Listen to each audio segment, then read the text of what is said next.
Julius Malema Visa have been denied to visit Cambridge at a conference, but he was the only one who visa was who got denied. So this is a targeted. Um, though he was targeted, and why do I say this? Because Julius Malema had visited England before. He had went to Oxford and gave at a conference there, and he spoke in a conference style auditorium and take answers and debate some let me say he took questions. It wasn't a debate. He like took questions and he gave a long speech. And he have always speak and talk about what he have always talk about in the revolution against the monarch, against the West. He have never changed his tune. He did not dial down his rhetoric. He did what he normally does. But why would they deny him his visa this time? I think I know why. But I'm gonna leave you guys. I'm gonna play a video, a clip, so you can see why I think, in my opinion, they denied the visa. But before, he sent a text on Twitter that was seen over a million times. But let me read the code, the text on Twitter, and then I'm gonna play the video, and then we're gonna discuss it. Take a listen to the let me put it up right there.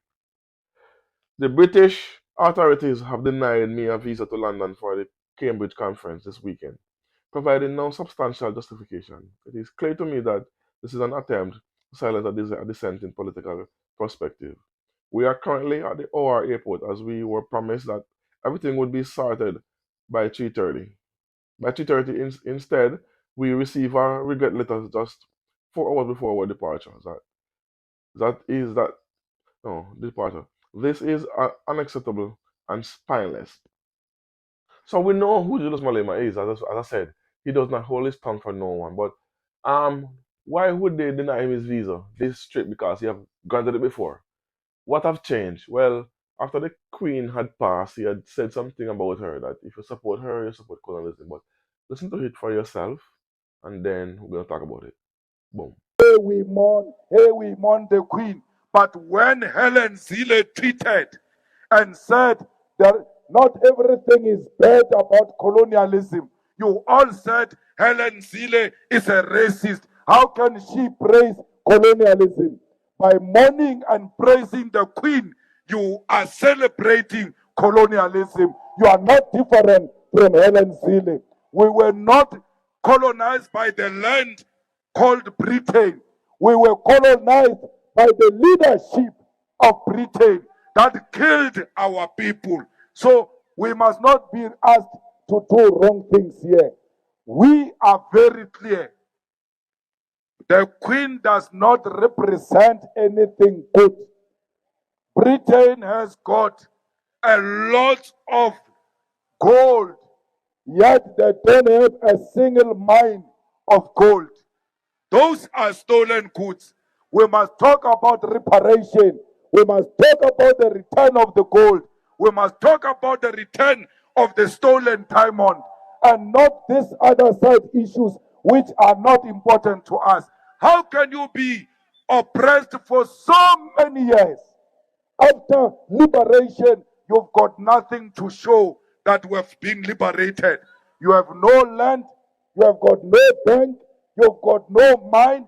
The only thing you have is a hatred of other Africans. It was this queen who gave us surnames, by the way. This Britain, we did not have surnames. We were calling each other Kadireto Charina. The surnames and the addresses. We did not have an address because they move up from year to year according to the season. So today we are given address, we are given borders, we are given surnames because we must be controlled by a certain nation which we must celebrate. We, as black people, everywhere else we are one thing. So there you have it. That's, in my opinion, the reason why. That was in 2022. And I think that is the main reason why they deny Julius Malema that visa, because of this. And he did not say anything wrong. Because he's not the only one who have said this. And the monarch did and is responsible for hundreds of thousands of deaths of Africans in different countries, especially in Kenya, where they do some atrocious things, torture. They steal our resources, our valuables.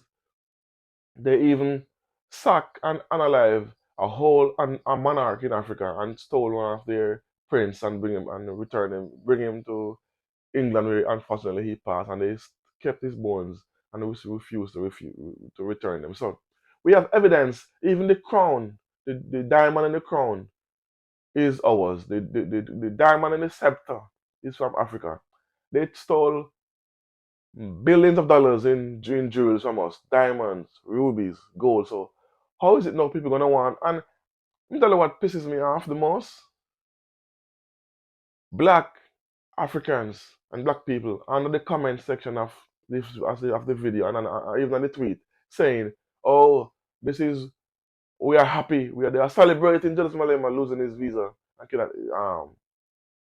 visit England, and they're calling him all kind of names, racist and all kind of nonchalant things."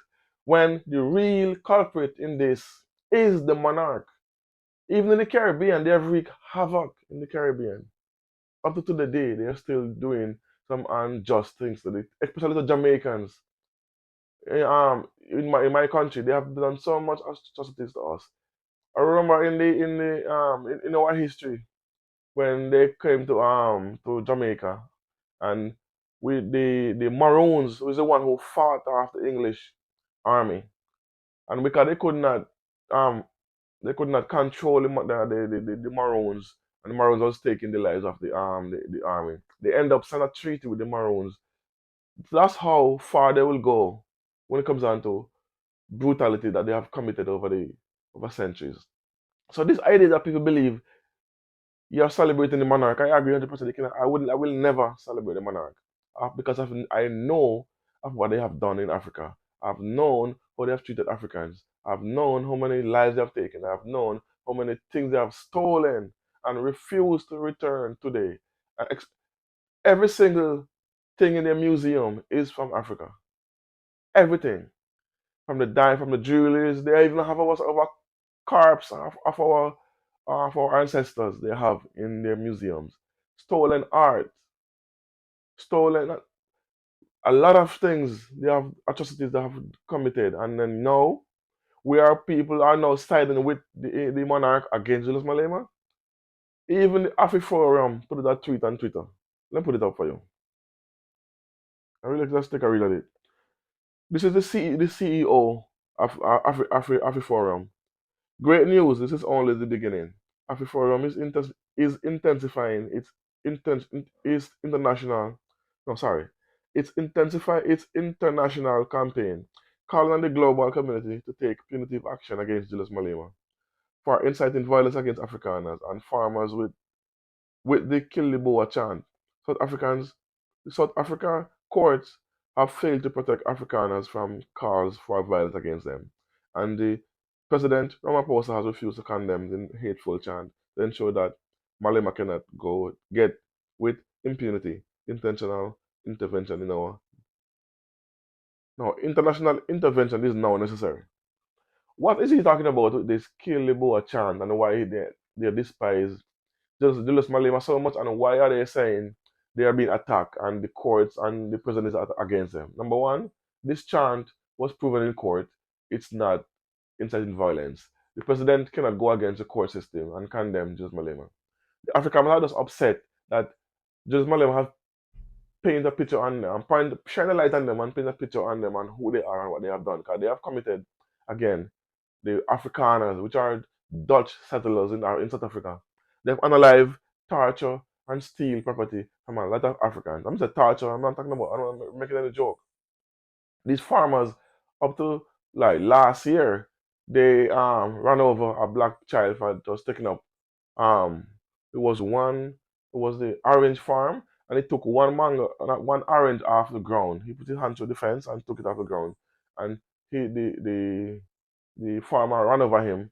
Then you have other farmers who literally unalive black some of their workers and throw them in the pig pen, and the way they was eaten by pigs. So they are the ones who committed they are the ones who are committing atrocities, and yet they're accusing us of a song.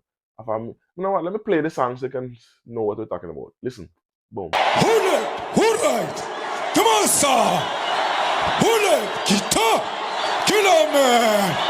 Hirvata, Tamarumo, Rumo, Hasicha. Where were you when I'm sick? Where were you when I'm there? So far, skitchy. Emoye, so far, skitchy. Etatin, Kichi, Kichima. Sipram Konto, Alliance. Shoot to kill. Yamaza. Kill the poor, the farmer. Kill the poor, the farmer. Brr, pa, brr, pa. Attention. So that's the chant they are referring to. So for sure that chant is a struggle song, is a revolutionary song. It's not just Malema did not write it, but he co-opted it and he used it in his party to show that it is a movement. So the Afrikaners are just upset that they are losing their grip and they have the possibility of losing their property because that's where it's heading towards. That's their fear, losing their stolen property, what they are making millions of dollars off from.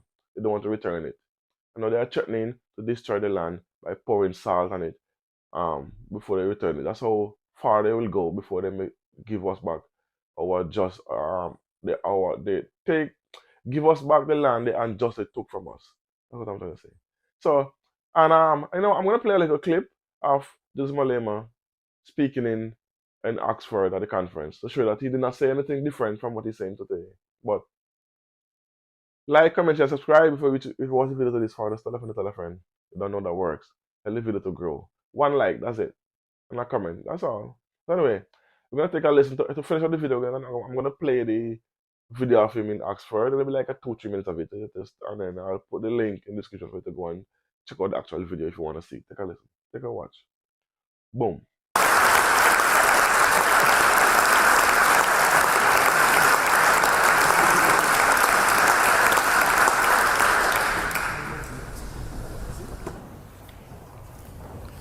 Thank you very much, President of the Union, Charlie, our Deputy President, Floyd Shibambu. Rhodes took our land. Rhodes introduced a system that led to a black genocide. Rhodes exploited our minerals and natural resources and left South Africa without anything that will demonstrate that this country is a mineral-rich country. The dogs of rich people in South Africa have got medical aids, but the domestic workers and university workers, the farm workers, the petrol attendants, the security guards do not have medical aids, neither do they